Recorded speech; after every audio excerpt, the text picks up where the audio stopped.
You and your friends are all stranded on a deserted island, okay? And in order to survive, you guys realize you have to start working together. So then you just organize the work and whatever, and then everything's working well and you guys are doing well. Until one day, one of your friends says, hey, I don't want to do any of the work, but I want to still benefit from everybody else's labor. And another one of your friends says, yeah, me too, but I want to be in charge of everything, even though I don't know anything about survival. At this point, everybody starts arguing. That's when you remember the social contract. The social contract was written by the Swiss-born writer and political philosopher Jean Jacques Rousseau, who was one of the most prolific intellectuals during the Enlightenment period, alongside thinkers like Voltaire and Diderot.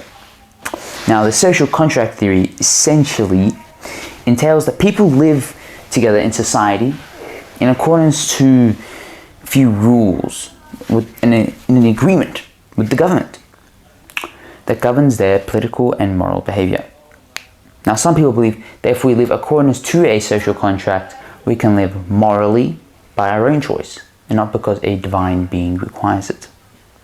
The social contract's famous opening sentence, man is born free and he is everywhere in chains, state that people could only experience true freedom if they live in a society which ensures their rights and well-beings.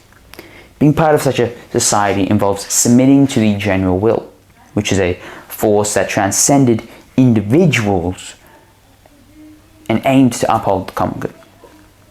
Now, personally, when I read the social contract, I found some stark similarities between it and our modern day nations. Because if you think hard enough, or even at all, you'll realize that you are a cog in the machine that is society. Even Rousseau said himself that the words subject and sovereign are identical correlatives and are brought together in the single word citizen. Part slave and part master. That's what you are, a citizen. Now, the fact that you are a slave to some extent to the government shouldn't sadden you, mate, because you agreed to it. As stated in the social contract, each one of us puts in our person and our power under the supreme direction of the general will.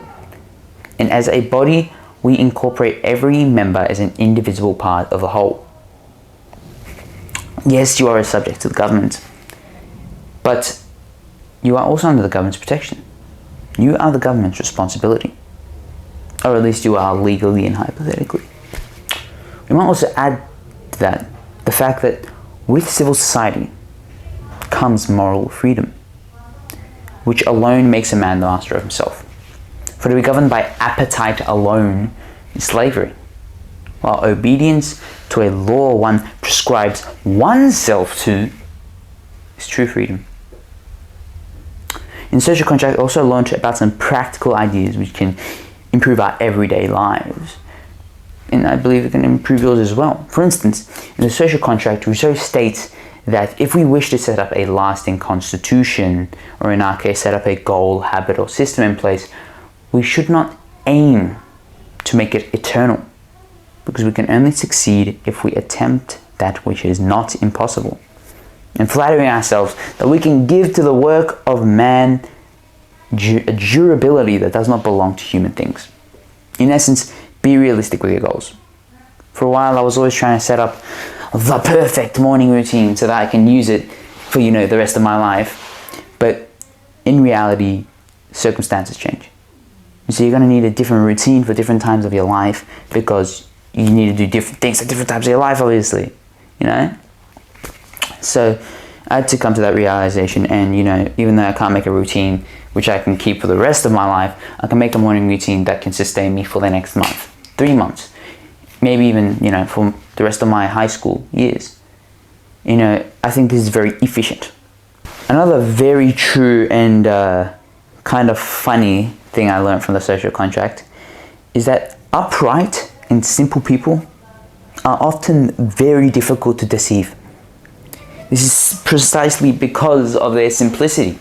You see, complex strategies and clever arguments, they don't work with them. You see, because they're just not subtle enough to be arrogant fools. So guys, this was a foolish teenager's take and perspective on the social contract. If you enjoyed the video, I hope you tune into my future ones, and I hope to some degree that you found this video to be insightful. Now, thanks for watching, and I'll see you guys later.